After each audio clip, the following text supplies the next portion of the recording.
Thank you so much, beautiful Atomians, right? So, being a doctor, I can say कि 45 minutes के बाद हमारा brain काम करना छोड़ देता है, तो थोड़ा सा एक्सरसाइज करें, ओके?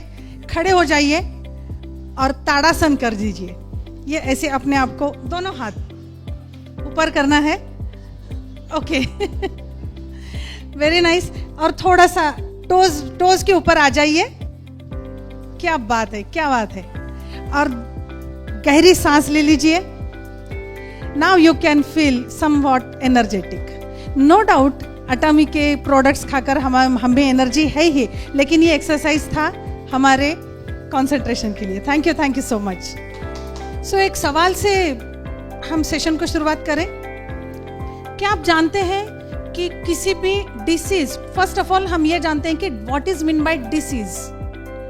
डिस-इज, जो इज नहीं है वो सिचुएशन डिसीज कहलाती है, right? I am not talking about particular बीमारी या डिसीज के बारे में नहीं बोल रही हूँ। डिसीज कंडीशन ये वो होती है। क्या आप जानते हैं कि कोई भी डिसीज कंडीशन दो चीजों की वजह से होती है हमारे बॉडी में? एक्चुअली दो चीज ये होती है कि एक हमारे बॉडी में होने वाले accumulation of toxins and second lack of nutritions. सिर्फ ये दो ही कंडीशंस है जिसकी वजह से हर एक डिसीज कंडीशन का सामना करना पड़ता है। नो डाउट हमारे अटामी में इतने बेहतरीन तरीके से हमारा न्यूट्रिशन दिया जाता है। हर एक प्रोडक्ट अगर देखते हैं तो न्यूट्रिशन से भरपूर है, उसकी पूरी एक लिस्ट ही है। लेकिन I am really thankful to Atomy कि यहाँ पे डिटॉक्सिफिकेशन का भी पूरा ख्याल रखा गया है। हमारे बॉडी में एक ऑर्गन है जो कि डिटॉक्सिफाई करने के लिए बेहतर काम करता है, like a soldier, you know, ये सोल्जर की तरह काम करता है। पूरी बॉडी में जहां पर भी कुछ भी अगर इन्फेक्शन आ रहा है तो सबसे पहले वो क्या करेगा, अपने ऊपर ले लेगा। जैसे बॉर्डर पे हमारे लोग छाती पे, खुद के छाती पे लेते हैं ना, उस तरीके से हर एक चीज अपने आप पे लेता है, और वो ऑर्गन है नो डाउट लिवर। तो हमारी जिम्मेदारी है यार to stay away from disease condition. हमारी ये जिम्मेदारी बनती है कि we should detoxify our body by all means, okay? तो चलिए देखते हैं। सो ये सिनेरियो है कुछ हमारे ग्लोबल और इंडियन स्टैटिस्टिक अगर हम देखें तो कम से कम 5 में से 1 ग्लोबली अफेक्टेड है, और इंडिया का अगर देखते हैं हम तो 5 में से 2 लोग अफेक्टेड हैं disease condition regarding to liver.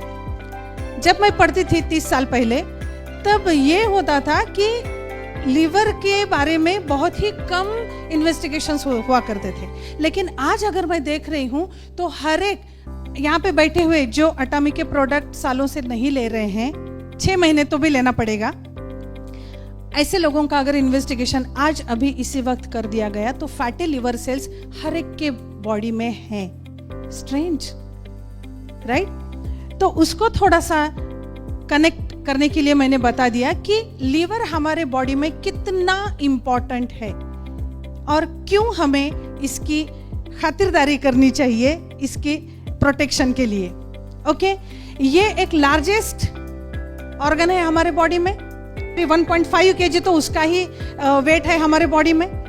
हमारे बॉडी में जितने भी मेटाबॉलिक एक्टिविटीज हो रही हैं वो सारे के सारे कंट्रोल करता है लीवर, और इसी वजह से लीवर को बहुत इंपॉर्टेंस दिया गया है और उसके बारे में सोचना हमारी जिम्मेदारी बनती है। मेटाबॉलिक एक्टिविटी की अगर बात करूं, व्हाट इज मेटाबॉलिज्म? यहाँ पे काफी सारे नॉन मेडिकोज हैं तो थोड़ा सा शॉर्ट में बता दूं, चलेगा?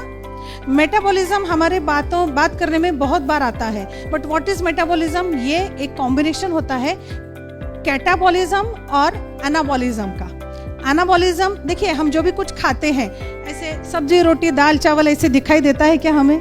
नहीं, उसको ब्रेक डाउन करना पड़ता है जिसे कहते हैं कैटाबॉलिज्म, और उसको एनर्जी में कन्वर्ट करना पड़ता है जिसे कहते हैं हम अनाबॉलिज्म, मतलब हमारे बॉडी में कंटिन्यूअसली ये दो प्रोसेस जो चलती रहती है उसको कंबाइन कॉम्बिनेशन में बोला जाता है मेटाबॉलिज्म। और ये मेटाबॉलिज्म जो है ना वो हमारे बॉडी के अनगिनत फंक्शंस को प्ले करते रहता है। सिंथेसिस, ये एक बहुत इंपॉर्टेंट रोल है। सिंथेसिस किस किस का? Proteins, hormones and enzymes. हम जानते हैं आजकल देखिए कुछ भी अगर समझ में नहीं आया ना तो हम डॉक्टर्स लोग ये कह देते हैं कि हार्मोनल इम्बैलेंस है। लेकिन माय डियर फ्रेंड्स, कुछ भी समझ में नहीं आया ऐसा नहीं है। एक्चुअली हर एक को आज हार्मोनल इम्बैलेंस का बहुत बड़ा इशू चल रहा है। और वो कौन कंट्रोल करता है?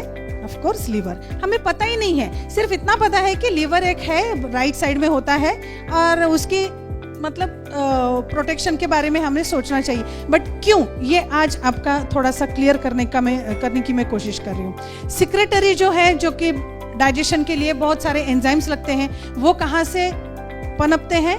तो लीवर से पनपते हैं। Detoxification, this is the most important thing in our body. Treatment के जो इंपॉर्टेंट स्टेप्स होते हैं उसमें सबसे पहला स्टेप होता है टू डिटॉक्सिफाई योर बॉडी। अगर आपके बॉडी में बहुत सारे टॉक्सिन्स है और आप अपनी इम्यूनिटी बढ़ाने के लिए कुछ भी ले रहे हो तो my dear friends, mind it well, ये रूल आउट नहीं होगा। फर्स्ट ऑफ ऑल आपको डिटॉक्सिफाई करना जरूरी है। मैंने देखा अटामी में आके मुझे बहुत दिन नहीं हुए हैं, मैं सितंबर में ज्वाइन हो चुकी हूँ, लेकिन तब से मैंने हीमोहिम का बहुत मतलब बोलबाला देखा है मैंने। लेकिन मैं एक गुजारिश करूंगी आप सब लोगों को, एक हम्बल रिक्वेस्ट करूंगी, हीमोहिम के अगर रियल में आप रिजल्ट चाहते हो तो you have to detoxify your body first and then you can take HemoHim so that you will get 100% results. Storage, इसमें दो टाइप के हमारे विटामिन्स होते हैं, एक फैट सॉल्युबल और एक वाटर सॉल्युबल। फैट सॉल्युबल में कौन से आते हैं? A, D, E, K, जो कि बहुत ही इंपॉर्टेंट है ना। D हमारे हड्डियों के लिए, K विटामिन कोआगुलेशन, मतलब कहीं पर भी जख्म हुआ है तो कंटिन्यूस बहता रहेगा, लेकिन नहीं, उसको स्टॉप करने के लिए विटामिन K काम करता है। विटामिन ए आंखों के लिए है, बहुत स्किन के लिए है, बहुत सारी जगह पे वो भी काम करता है। तो इसका स्टोरेज जो है ना वो स्टोरेज है हमारे लीवर में। तो ऑफ कोर्स वहाँ पे अगर फैटी सेल्स डेवलप हो जाते हैं बिकॉज ऑफ टॉक्सिफिकेशन, तो वहाँ पे ये स्टोरेज कहाँ पे रहेगा? फॉर एग्जाम्पल, हमारे पास 1 ही लीटर की बॉटल है और उसमें गंदा पानी अगर है तो अच्छा पानी कहाँ से डालेंगे हम? So we have to empty that bottle so that we can pour a pure water. Storage में ग्लाइकोजन जो होता है हमारे एनर्जी को मतलब ग्लूकोज मॉलिक्यूल जो होते हैं उसको एनर्जी में कन्वर्ट करने के लिए काम में आता है। साथ ही में आयरन और विटामिन सी, इसका भी स्टोरेज इसमें है। So look at the liver, कितना बढ़िया काम करता है और ये कितना इम्पोर्टेंट है। ये थोड़ा सा डैमेज हो चुका है, ये हम कब कैसे जान सकते हैं? हमारी body itself acts as a doctor. कुछ नॉकिंग सिम्टम्स हमें मिलते हैं, जैसे कि आंखों में पीलापन आ जाना, आपकी यूरिन जो है वो ज़्यादा येलोइश कलर की होते रहना, स्वेलिंग्स एंकल और लेग्स पे बिना किसी वजह के। अगर आप ट्रैवल करके आ रहे हो, ट्रैवलिंग से आ रहे हो और स्वेलिंग है तो उसका मतलब आपका लीवर खराब नहीं है। लेकिन विदाउट एनी रीज़न अगर ये हो रहा है तो you have to take care of your liver. Nausea, vomiting, फटिंग, लॉस ऑफ एपेटाइट, खाना ही मतलब खाने की इच्छा नहीं हो रही है। सॉरी, जो लोग वैलेंटाइन या उस टीन एज में है उनके बारे में नहीं कह रही हूँ मैं, उनकी भूख में भी मर सकती है। लेकिन यहाँ पे मैं ये बता रही हूँ कि विदाउट एनी रीजन अगर आपको भूख नहीं लग रही है तो ये समझ लेना कि कहीं ना कहीं it is related with your liver. Okay, और अनएक्सपेक्टेडली वेट लॉस भी हो रहा है या फिर वेट गेन भी हो रहा है, दोनों भी कंडीशंस में लीवर थोड़ा सा डिस्टर्ब हो जाता है। तो इस चीज को अगर ध्यान में रखते हैं, आप स्क्रीन के ऊपर देख सकते हैं कि किस तरीके से हेल्दी लीवर बताया गया है और फैटी लीवर देखिए कैसा है। कॉजेस, लीवर डैमेज होने के पीछे कॉजेस क्या क्या हो सकते हैं? ओवरवेट और obesity, high blood sugar, high blood pressure, then lipid profile आपका बढ़ रहा है, या फिर कुछ मेडिकेशंस आप ले रहे हो, या फिर जेनेटिक कंडीशंस में हमारा लीवर डैमेज होते रहता है। और डैमेज होने की वजह से क्या क्या रिस्की फैक्टर्स, सबसे इंपॉर्टेंट तो कार्डियोवास्कुलर डिसीजेस, मतलब हार्ट से रिलेटेड डिसीजेस आपको देखने को मिलेंगे। उसके बाद किडनी से रिलेटेड, बिकॉज किडनी भी एक एक्सक्रीटरी सिस्टम्स के थ्रू हमारे टॉक्सिन्स बाहर निकालने का काम करते रहती है, राइट? और वो भी रिलेटेड होती है हमारे लीवर से। और डाइजेशन भी सबसे पहले अफेक्ट हो जाता है। तो ये सारी चीज़ें ना हो, इसके लिए हमारी ज़रूरत ये है कि कुछ चीज़ें हमें करनी चाहिए और कुछ चीज़ें ना करनी चाहिए। हम ये सब जानते नहीं है क्या कि अच्छा इंटेक लेना चाहिए, बहुत सारा पानी पीना चाहिए, देन एक्सरसाइज रेगुलरली करना चाहिए, वेट मैनेजमेंट करना चाहिए, सब मानते हैं ये। लेकिन आप यहाँ पे देखिए कितने लोग ये कर रहे हैं। It is only because of our lifestyle. अगर ऐसे में हम ये सारी चीजें, हाँ, क्या क्या नहीं करना चाहिए, जो फैटी फूड है उसको आपको कम कर देना चाहिए, शुगर को कंप्लीटली कट कर देना चाहिए, जो कि पॉसिबल नहीं है बहुत सारे लोगों को। अल्कोहल कंजम्पशन अवॉइड करनी चाहिए, स्मोकिंग को, और स्ट्रेस भी मैनेज करना चाहिए। ये सारी चीज़ें अगर हम कर रहे हैं तो हम बीमारी नहीं पड़ेंगे। But unfortunately we are just unable to do all this things, right? So I salute to Atomy कि उन्होंने एक बेहतरीन सॉल्यूशन दिया है। Can we clap for this? ये एक न्यूट्रासिटिकल है, mind it well, this is not a medicine. Nutraceuticals मतलब तुम्हारे बॉडी में सस्टेनिंग कैपेसिटी को डेवलप करते हैं और उसको बढ़ाते हैं। Medicines to cut the disease condition, और न्यूट्रासिटिकल्स सस्टेनिंग कैपेसिटी बढ़ाने के लिए। तो ये फर्क है। बट एग्जैगरेशन में बोलो या फिर बहुत एक्साइटमेंट में बोलो, हम एटामियंस थोड़ा सा बहुत ज़्यादा बोल देते हैं, तो वो बिल्कुल भी नहीं करना चाहिए। नहीं, लिवर सिरोसिस है क्या, आप मिल्क थिसल ले लो ना, बिल्कुल कम हो जाएगा। Sorry, don't try to become a doctor, because वो आपके ऊपर आ जाएगा, अल्टीमेटली कंपनी के ऊपर आ जाएगा। सो हमें एक सेफ प्रैक्टिस करनी चाहिए। It will help you to come out from that situation. You can say like this, right? तो ये चीजें हैं। अब मिल्क थिसल में क्या है? Oh my God, सच में ऊपर वाले का इतना, जितना हम शुक्रिया अदा करें उतना कम है। देखिए, एक भी लॉक ऐसे नहीं बनाया है जिसका कोई चाबी नहीं है, राइट? तो हमारे सामने लीवर को प्रोटेक्शन करने के लिए बहुत सारे चैलेंजेस आ रहे हैं, लेकिन उसके लिए एक चाबी है और वो है मिल्क थिसल। और वो अप्रोप्रिएट तरीके से एटमी ने ढूंढ के निकाला है। सिर्फ ढूंढ के नहीं निकाला, तो इसमें स्टैंडर्डाइजेशन कर दिया गया है। ये सिर्फ एक्सट्रैक्शन नहीं, 50% स्टैंडर्डाइजेशन करके उसका जो कॉन्सेंट्रेशन बढ़ाया है, किसका? सिलिमराइन। ये एक एक्टिव प्रिंसिपल है, उसका स्टैंडर्डाइजेशन किया गया है, और जिसकी वजह से हमारा एटमी का मिल्क थिसल एक डिफरेंट लेवल पे आपको रिजल्ट्स देगा। ये एंटीऑक्सीडेंट है, एंटीवायरल है और एंटी इन्फ्लामेटरी भी है। हम सब लोग जानते हैं कि एंटीऑक्सीडेंट्स का क्या रोल होता है। हमारे बॉडी में जो फ्री रेडिकल्स डेवलप होते हैं उनको थोड़ा सा कंट्रोल करने के लिए या पूरा फिनिश करने के लिए एंटीऑक्सीडेंट्स काम करते हैं। एंटीवायरल, कोरोना ने बहुत खूब समझाया है हमें कि वायरल क्या होता है, राइट?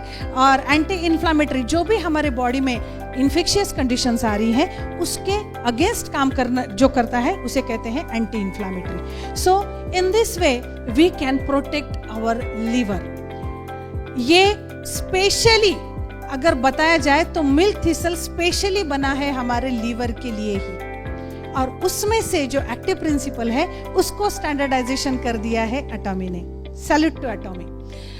और जी, और आयुर्वेद, एलोपैथी में अगर आप देखोगे ना तो एक सेंटेंस लिखा हुआ है, there is no any treatment for liver related diseases.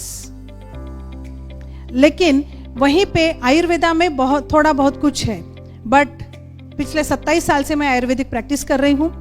मैं आयुर्वेदिक ऑन्कोलॉजिस्ट हूँ और गोल्ड मेडलिस्ट भी हूँ और परमानेंट सॉल्यूशन देने का काम कर रही हूँ हर एक लाइफस्टाइल डिसीजेस पे। जब मैंने ये देखा कि मिल्क थिसल देने के बाद जो पंचकर्म किया जाता है ना डिटॉक्सिफिकेशन के लिए, उससे भी बेहतर रिजल्ट्स है इसके। Really I am telling you, उससे भी बेहतर रिजल्ट्स है।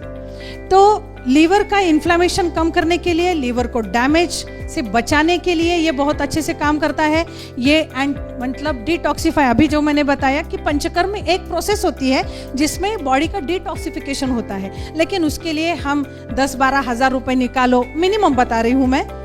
उसके साथ साथ 10 दिन निकालो, अपना पूरा शेड्यूल जो है वो डिस्टर्ब करो। उससे बेहतर अटामी ने इतना बेस्ट सॉल्यूशन दिया है डिटॉक्सिफिकेशन का कि बस सुबह शाम एक एक गोली ले लो और चल दो काम पे। How nice. यहाँ से आपको आपकी प्रोटेक्शन भी मिल रही है लीवर के लिए, डिटॉक्सिफाई हो रहा है पूरी बॉडी आपकी डिटॉक्सिफिकेशन में जा रही है। और सॉल्यूशन क्या है? सिर्फ सुबह एक और शाम को एक गोली लेनी है आपको। इतना भी अगर आप अपने घर में फैमिली मेंबर्स को, रिलेटिव्स को, फ्रेंड्स को, नेबर्स को अगर आप समझा देते हो तो they will be thankful for entire life. You know, इतनी ताकत है इसमें और आपका बिजनेस बढ़ेगा, वो सो अलग है ना। तो इस तरीके से अगर हम मिल्क थिसल को देखते हैं तो I am really actually I would like to thank Atomy management plus Atomy के जो भी हमारे रिसर्च के लोग हैं उनको मैं सच में सैल्यूट करना चाहती हूँ कि इतने बेहतरीन प्रोडक्ट्स बनाए हैं। और आप सभी को भी मैं सैल्यूट करना चाहती हूँ कि आप you are the connectivity between doctors and patients. So don't think कि you are a small person for this entire Atomy, you are a most important person for Atomy. कि इतना अच्छा कुछ बना है लेकिन सोसाइटी तक पहुंचाएगा कौन? हम पहुंचाएंगे। सो अपने आप के लिए एक ताली हो जाए। And thank you so much for listening me. Thank you.